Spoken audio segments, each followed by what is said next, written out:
ชาวบ้านผู้ทายกหมอด้วยอกที่ใกล้เท้าของเนนนั้นแล้วกล่าวว่าข้าแต่ผู้เจริญ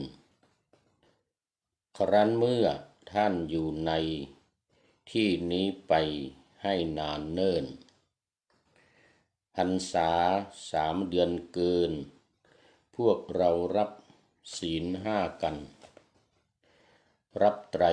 สรณะพุทธธรรมและสงฆ์มั่นทำอุโบสถกันท่านจงให้ปฏิญญาแก่พวกเราทั้งหมด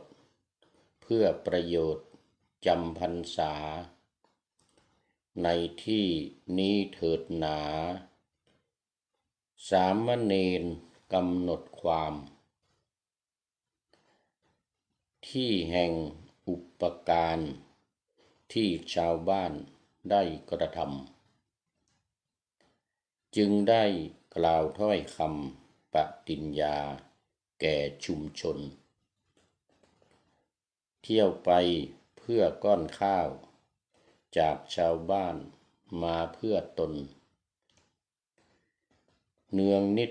ในการฝนกล่าวอนุโมทนาขอถวายความนอบน้อมแด่พระรัตนตรัยมีพระพุทธเจ้าเป็นต้นขอถวายความเคารพพระมหาเถระพระเถรานุเถระเจ้าคณะพระสังฆาธิการทั่วโลกมีพระเดชพระคุณพระธรรมเสนาบดีเจ้าคณะภาค7วัดพระธาตุดอยสุเทพเป็นต้นและขออำนวยพรแด่ท่านผู้ฟังท่านผู้ชมสาธุชนพุทธบริษัททั้งหลายมีคุณโยมกนกวรรณอินทานเป็นต้นวันนี้รายการธรรมทัศน์ของวัดพระธาตุดอยสุเทพออกอากาศทางสถานีวิทยุวปท2จังหวัดเชียงใหม่มีร้อยเอกจำนงปัญญาวัฒโนเป็นหัวหน้าสถานีและอาตมาภาพพระครูปริยัติยานุศาสตร์เป็นผู้บรรยายเป็นประจำทุกวันเวลา7:30 นาทีถึง8 นาฬิกาวันนี้ก็ขอต้อนรับคุณโยมกนกวรรณอินทานเข้ามาแต่หัวรุ่งไก่ยังไม่ทันหูป่าหน้าธรรมาสยังไม่เสร็จคุณโยมกนกวรรณเข้ามาแล้วโมทนาเป็นอย่างยิ่ง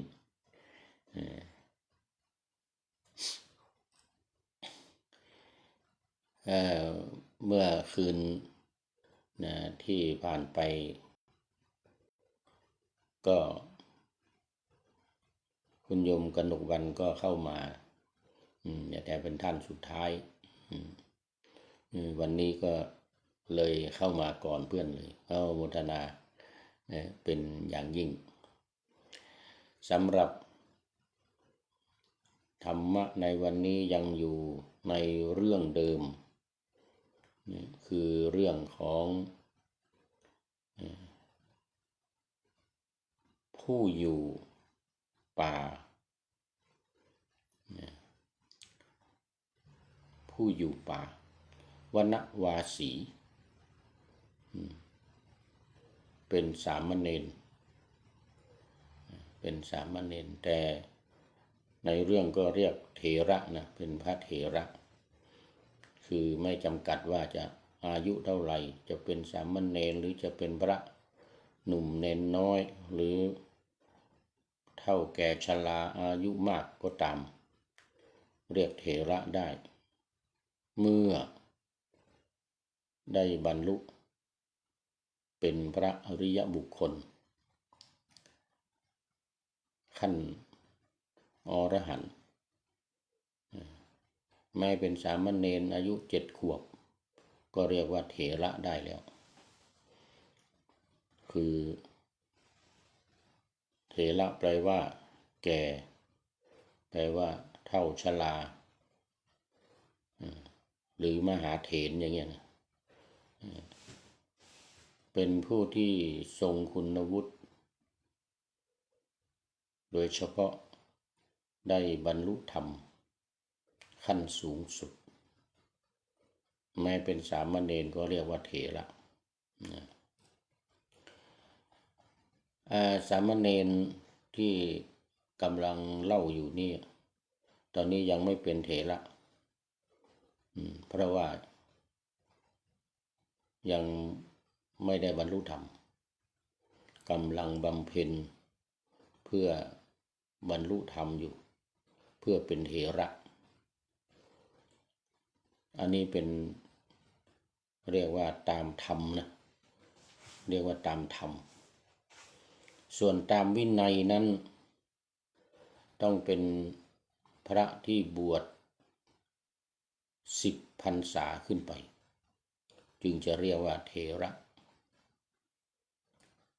ถ้า20 พรรษาก็เป็นมหาเถระอันนี้ไม่ต้องไปบรรลุก็ได้อาจจะเป็นพระธรรมดาหลวงตาแก่ๆแต่มีอายุพรรษาเกิน10เกิน20ขึ้นไปก็เป็นเถระได้อันนี้ต่างจากคำว่าเถระความหมายที่ว่าได้คุณพิเศษเช่นเป็นพระอรหันต์ก็เรียกว่าเถระได้ในขณะเดียวกันเถระโดยสมมุติคือพระสงฆ์ที่บวชเข้ามาแล้วยังไม่ได้บรรลุธรรมแต่มีอายุพรรษาเกิน10เกินถึง20อย่างเงี้ยเป็นก็เป็นเถระเป็นมหาเถระไปตามวินัยบัญญัติไว้ตกลงก็มี2 อย่างอย่างที่1เป็นเถระเพราะบรรลุธรรมขั้นโสดาบันสกทาคามีอนาคามีจนถึงอรหันต์อรหันต์เป็นที่สุดโสดาบันสกทาคามีนี่ยังไม่ถือว่าเป็นเถระอนาคามีเพราะว่านี่พระอนาคามีเขาเป็นเถระเรียกว่าเถระได้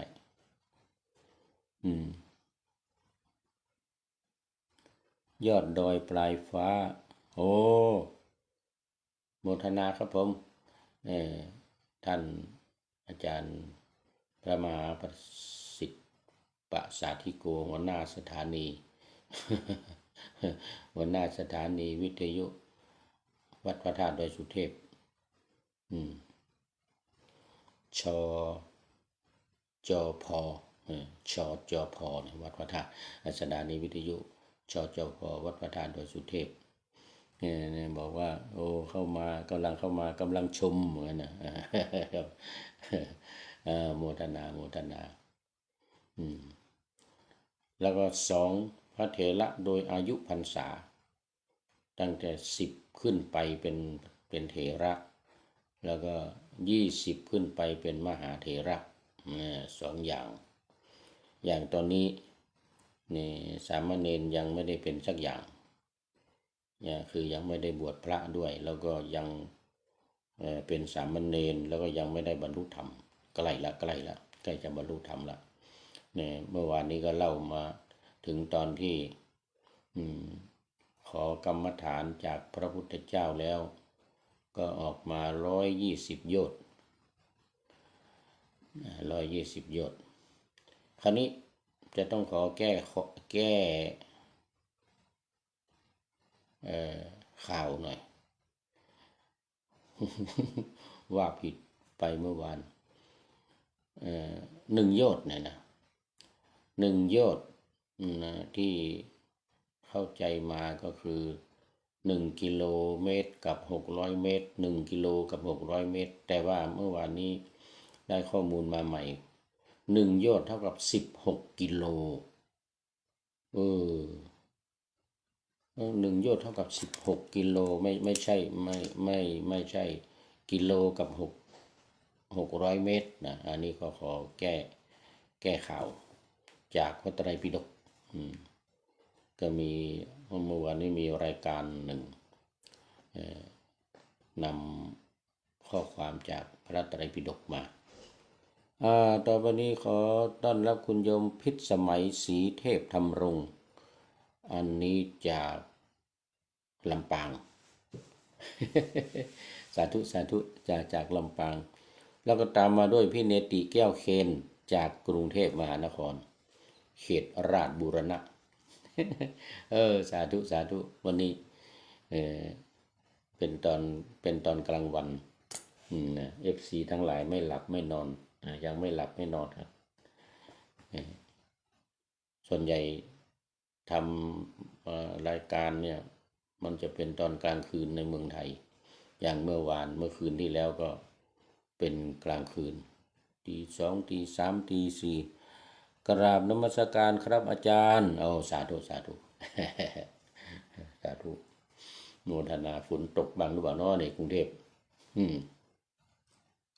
รายงานจากแม่แจ่มเชียงใหม่มาว่าฝนตกทุกวัน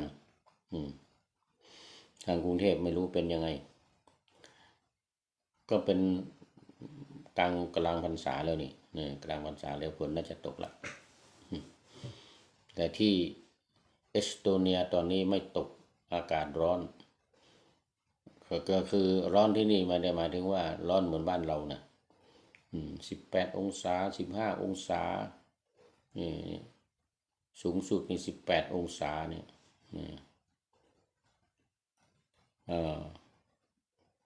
องศาเป็นยังไงเดี๋ยวที่นี่วันนี้จะดูกันองศาเท่าไหร่วันนี้ที่ทานลิน21 องศาสูงสุดนะวันนี้นะแต่ว่าขณะนี้19ก็อยู่อย่างนี้แหละ19วันนี้ต่ำสุด17 องศาคุณโยมพิษสมัยบอกว่าธรรมชาติสัจธรรมสาธุสาธุโมทนาคุณโยมพิษสมัยศรีเทพธรรมรงค์บอกว่ากราบไหว้สาท่านพระครูรับชมรับฟังที่ลำปางชัดเจนเจ้าสาธุสาธุสาธุเจ้าชัดเจนสาธุสาธุวันนี้คอม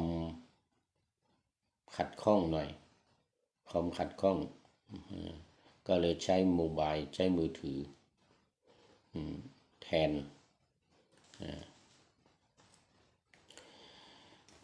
เอาละตอนนี้ก็เข้ามาสู่เนื้อหาสาระกันเลย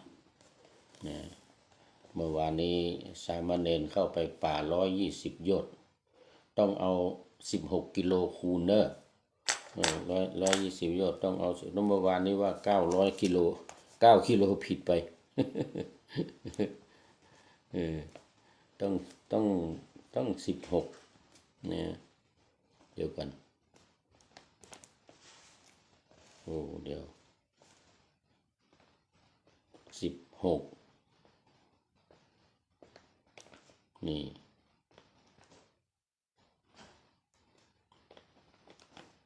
เยอะเยอะเยอะ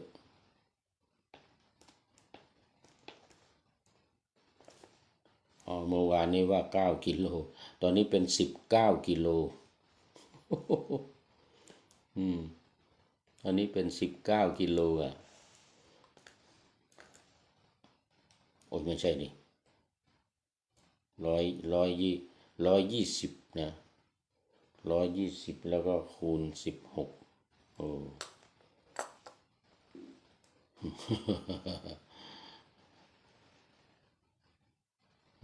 นี่มันก็1,600 กิโลแล้ว 1,000 กว่ากิโลเมื่อวานนี้เราว่า900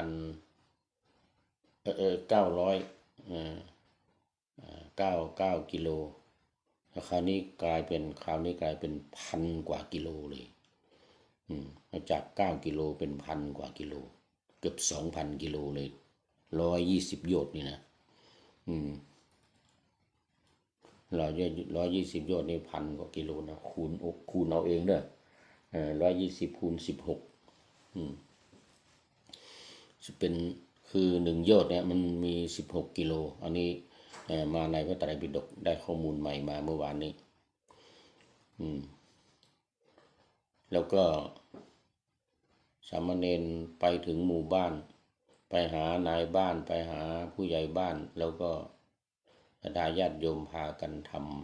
ำที่อยู่ที่พักให้นอกหมู่บ้านห่างไป500 เมตรห่างออกไป500 เมตร500 ขาธนูนะ500 ขาธนู500 เมตรจากหมู่บ้านจากนั้นก็มาบิณฑบาตในหมู่บ้านเสร็จแล้วก็ญาติโยมทั้งหลายก็นิมนต์ให้อยู่จำพรรษา3 เดือนในที่ป่าหน้าธรรมาสไว้ชาวบ้านผู้ทายกมอบด้วยอกที่ใกล้เท้าของเนนนั้นแล้วกล่าวว่าข้าแต่ผู้เจริญครั้นเมื่อท่านอยู่ในที่นี้ไปให้นานเนิ่นพรรษา3 เดือนเกินพวกเรารับศีล 5กันรับไตรสรณะพุทธธรรมและสงฆ์มั่นทำอุโบสถกันท่านจงให้ปฏิญญานะแก่พวกเราทั้งหมดเพื่อประโยชน์จำพรรษาในที่นี้เถิดนาสามเณรกำหนดความที่แห่งอุปการที่ชาวบ้านได้กระทำจึงได้กล่าวถ้อยคำปฏิญญาแก่ชุมชนเที่ยวไปเพื่อก้อนข้าวจากชาวบ้านมาเพื่อตนเนืองนิดในการฝนกล่าวอนุ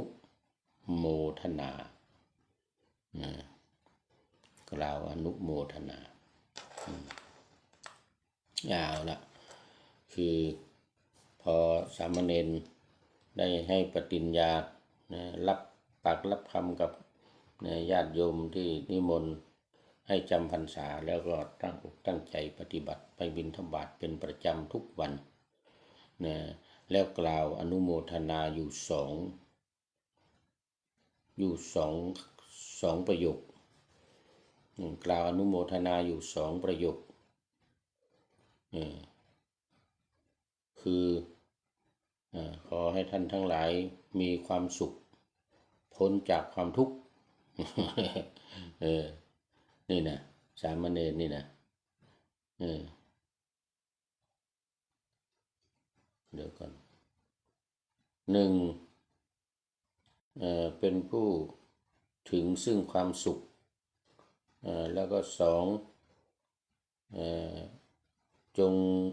พ้นจากทุกข์พูดอยู่2 อย่างอนุโมทนาตลอดพรรษาตลอดพรรษา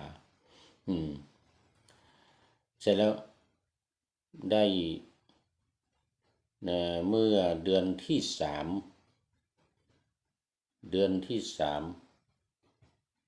คือเดือนที่ 1เดือนที่ 2เดือนเข้าเดือนที่ 3ได้บรรลุเป็นพระอรหันต์พระอรหัตผลพอเดือนที่ 3ก็ได้บรรลุเป็นพระอรหัตผลสามเณรนี่นะอายุ7 ขวบพอออกพรรษายังไม่ทันไปไหน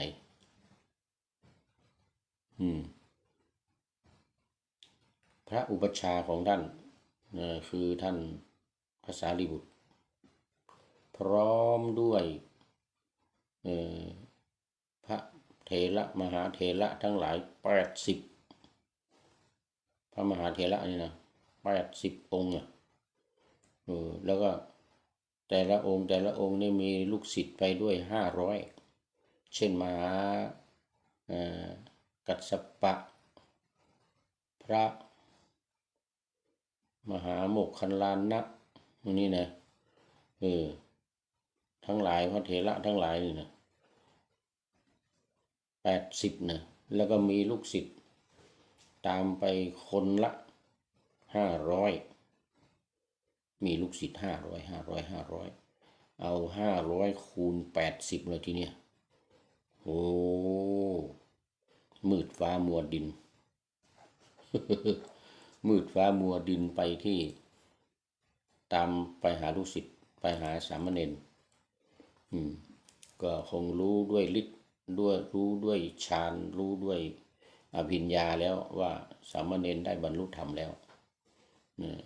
สามเณรได้บรรลุธรรมแล้วก็พากันไปเลยที่นี้ออกพรรษาแล้วเนี่ยเขาเรียกอาสีติมหาสาวก80อาสีตินี่แปลว่า80มีท่านพระสารีบุตรพระมหากัสสปะโอ้พระศิวลีพระอะไรไปกันเยอะแยะหมดเลยแล้วก็มีลูกศิษย์ตามไป500นี่นะโอ้เดี๋ยวต้องคูณมาก่อนโอ้โหนี่นะ40,000เฉพาะลูกศิษย์นี่นะ40,000แล้วก็อาชิติมหาสาวกอีก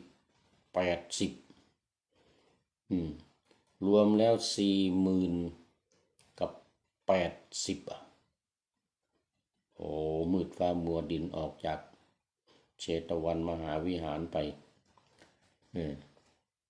ออกจากเชตวันมหาวิหารไปโอ้ทั้งภิกษุภิกษุณีสามเณรสามเณรีอุบาสกอุบาสิกาตามกันไปเป็นพรวนเลยทีนี้พอไปถึงหมู่บ้านโอ้ตกใจเลยผู้ใหญ่บ้านพร้อมกับญาติโยมในหมู่บ้านเห็นพระมาเป็นจำนวนมากเขาไปหาไปกราบทูลพระมหาสารีบุตรโอ้พระคุณเจ้าจะไปที่ไหนกันเนี่ยท่านพระสารีบุตรก็ถามว่าวัดในแถวนี้มีไหมวัดอารามที่อยู่ของพระแถวนี้มีไหมว่างั้นมีว่างั้นนะอุบาสกบอกว่ามีอยู่นู่นในป่านอกหมู่บ้านนี้ไป500 เมตรแล้วมีพระมีอะไรอยู่ไหมไม่มีว่างั้นนะมีสามเณรอยู่รูปเดียวมีสามเณรอยู่รูปเดียวอย่างนั้นบอกทางหน่อยพาพวกเราไปหน่อยพวกเราเนี่ยจะไปหาสามเณรเหมือนกันนะจะไปหาสามเณรอุบาสกนั่นก็เดี๋ยวก่อนบอกชาวบ้านก่อนบอกชาวบ้านญาติโยมตอนนี้มีพระมหาเถระมาพวกเราทั้งหลายต้องไปต้อนรับใครมีน้ำปานะมีอาหารอะไรต่างๆให้เตรียมไว้เอาไปถวายน้ำปานะไปก่อนตอนนี้ตอนเย็นแล้วก็ใครมีที่นั่งที่นอนผ้าปูนอนมีหมอนมีมุ้งอะไรต่างๆนี่นะ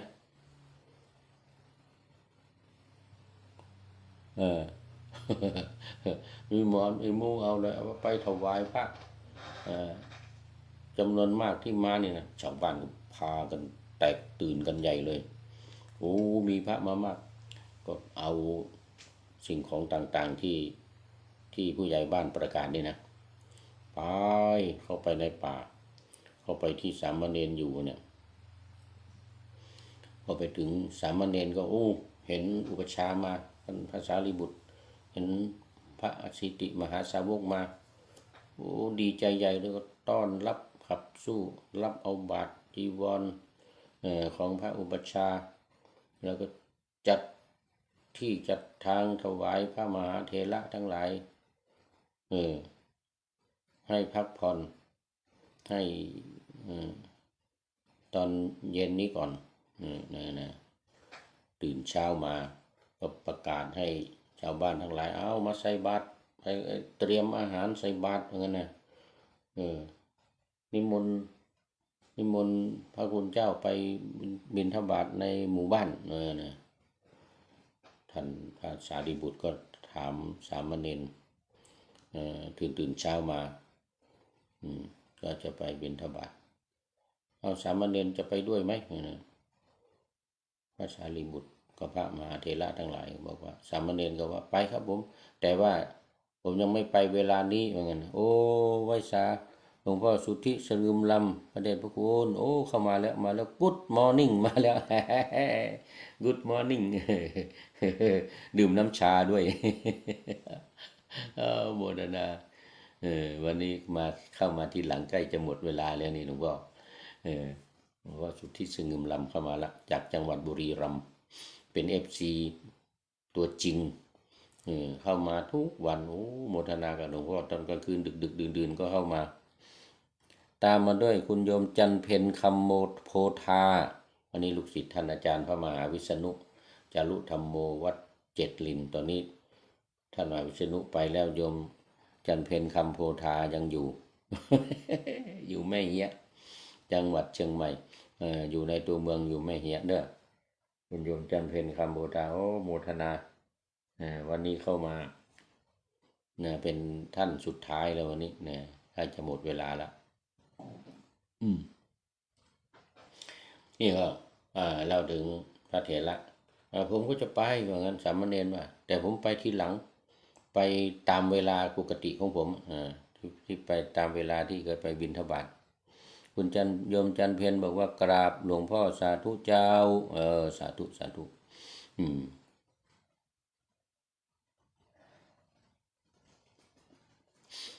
คือเติงหาท่านอาจารย์มหาวิษณุเนาะยกมือมาละสาธุ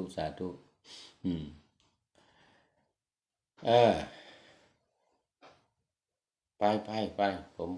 ผมไปตามเวลาของผมผมไปทีหลังหลวงพ่อไปก่อนท่านอุปัชฌาย์ไปก่อนไปญาติโยมทั้งหลายก็ใส่บาตรกันเรียบร้อยสามเณรก็ตามไปทีหลังอุบาสกผู้ใหญ่บ้านพร้อมทั้งชาวบ้านก็กล่าวกับพระมหาเถระว่าขอนิมนต์มหาเถรนิมนต์พระมหาเถระแสดงธรรมหน่อยพวกผมไม่ได้ฟังธรรมมาตลอดพรรษา3 เดือนมาเนี่ยมีแต่รับศีลอุโบสถปฏิบัติธรรมกันรับไตรสรณคมจากสามเณรแล้วก็รับศีล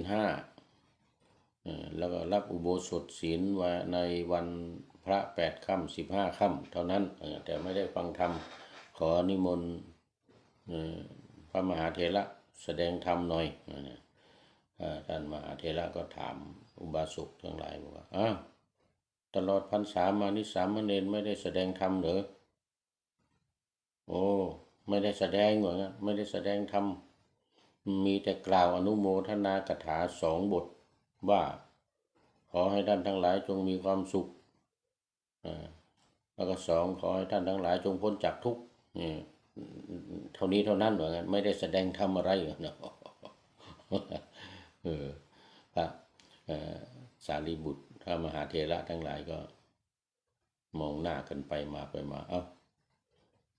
เรียกสามเณรมาสามเณรก็อยู่ข้างๆกันนะสามเณรแสดงธรรมโปรดญาติโยมหน่อยว่างั้นนะสามเณรก็ว่าโอ้ผมคงไม่สามารถนะผมไม่สามารถแสดงหรอกได้ว่างั้นนะเห็นโยมเขาว่าสามเณรอนุโมทนา2 บทไม่ได้เลยว่างั้นนะครับผมว่างั้นนะนั่นแหละพูด2 บทนั่นแหละ2 บทนั่นแหละนั่นแหละคือหัวใจของธรรมะแล้วว่างั้นนะ อธิบายขยายความเอาก็แล้วกันขยายความ2 บทนั่นนะเนี่ยอุบาสกอุบาสิกาเขาบอกว่าเนนไม่แสดงธรรมเลยเหมือนกันเอาแสดง2 บทนั้นโยมจันเพียรบอกว่างานศพท่านมหาวิษณุ22 กุมภาพันธ์นี้หลวงพ่อจะได้มาก็เจ้าสาธุโอ้แน่นอนกุมภาพันธ์ปีหน้าเนี่ยกุมภาปีหน้ากลับเดือนพฤศจิกายนนี้นะว่าวันที่2แต่ว่าโอ้เดี๋ยวจะอยู่ถึงไม่ถึงเพราะว่ากลับไปจะต้องไปทำวีซ่าแล้วรีบกลับมาที่นี่อีกเนี่ยดูก่อนว่าถ้ามันทันไม่ทันได้ยังไงต้องดูเรื่องวีซ่าก่อนต้องไปทำวีซ่าที่ประเทศอินเดียนะกลับไปนี่ท่านเจ้าอาวาสให้กลับไปทำวีซ่าหลวงเจ้าอาวาสที่นี่นะกลับไปทำวีซ่าแล้วถ้าได้วีซ่าแล้วก็ให้รีบมาทีนี้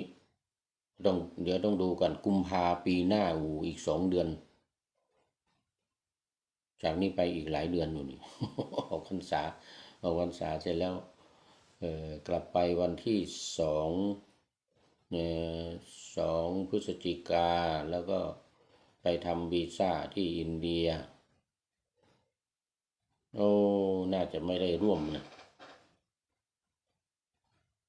22 กุมภาเกือบจะมีนาแล้วนี่น่าจะไม่ได้ร่วมน่าจะต้องกลับมาที่นี่มาเอสโตเนียนี่ ไม่เป็นไรเดี๋ยวดูเหตุการณ์ก่อนเผื่อว่าวีซ่ามันยังไงมันบางทีมันอาจจะยังไม่ได้ก็จะได้อยู่ร่วมนะแต่ยังไงก็จะไปทำบุญไว้ก่อนเดี๋ยวไปกลับไปนี่ไปทำบุญไว้ก่อนไปหอมไว้ ไม่เป็นไรไปหอมไว้ก่อนไปทำบุญไว้ก่อนคราวนี้มาถึงสามเณรนี่เนี่ยสามเณรก็ถือพัดวีชนีอย่างดีวิจิตรว่างั้นนะถือพัดวิจิตรขึ้นไปนั่งบนธรรมาสน์เลยทีนี้เพื่อที่จะแสดงธรรมให้ญาติโยมทั้งหลายก็เลยอธิบายในทีนี้นะเรื่องความสุขที่ได้กล่าวมาตลอดพรรษานั้นนะมันก็คือธรรมะมันก็คือการแสดงธรรมแต่ว่าโดยไม่ได้อธิบายเท่านั้นเองก็อธิบายเรื่องความสุขกันอย่างนี้นะตั้งแต่ความสุขธรรมดาของในมนุษย์ความสุขในสวรรค์ความสุขในนิพพานโอ้โหสุดยอดเลยญาติโยมทั้งหลายไม่ได้ฟังมาตลอดพรรษาก็จริงแต่ว่าได้ฟังบทว่าขอให้มีความสุขในความสุขเนี่ยความสุขในมนุษย์ความสุขในสวรรค์ความสุขในนิพพานเนี่ยนะโอ้โหสุดยอดเลยพูดถึงความสุขสุดท้ายคือความสุขในนิพพานสามเณรก็บอกว่าเนี่ยตอนพรรษาที่ผ่านมา3 เดือนเนี่ยตนเองยังไม่ได้บรรลุยังไม่ได้เป็นพระอรหันต์แต่ก็ได้แสดงย่อๆนะFC ตัวจริงเข้ามาแล้วเนี่ยท่านสุริยันคำปาสุดท้ายจริงๆหมดเวลา จะหมดเวลามีอะไรมา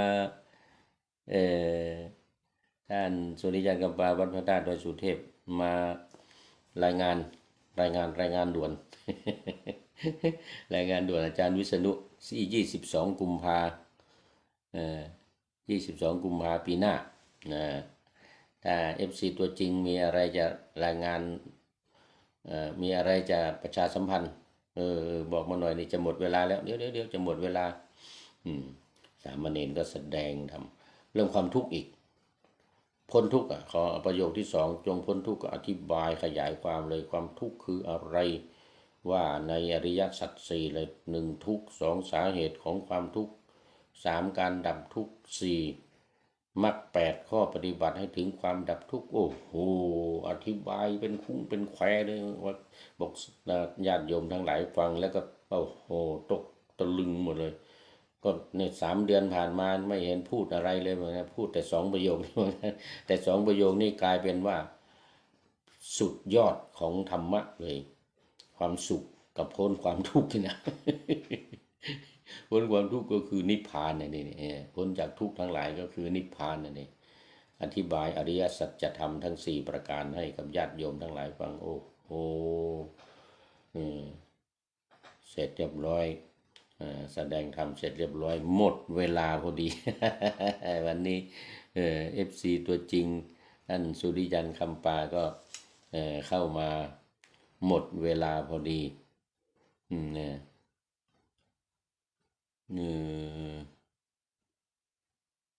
โอ้ตอนนี้กำลังทำวัดเย็นนี่วัดเย็นสวดมนต์ใน5:47 นาทีไม่เป็นไรมันหมดเวลาไปก่อนโมทนากับทุกท่านท่านสุริยันคำปาเป็นท่านสุดท้ายเข้ามาในรายการเข้าสู่เส้นชัยของรายการวันนี้คุณโยมจันเพ็ญคำโพธาอีกท่านหนึ่งโมทนาเป็นอย่างยิ่งและหลายๆท่านที่เข้ามาแล้วผ่านไปแล้วโมทนาเป็นอย่างยิ่ง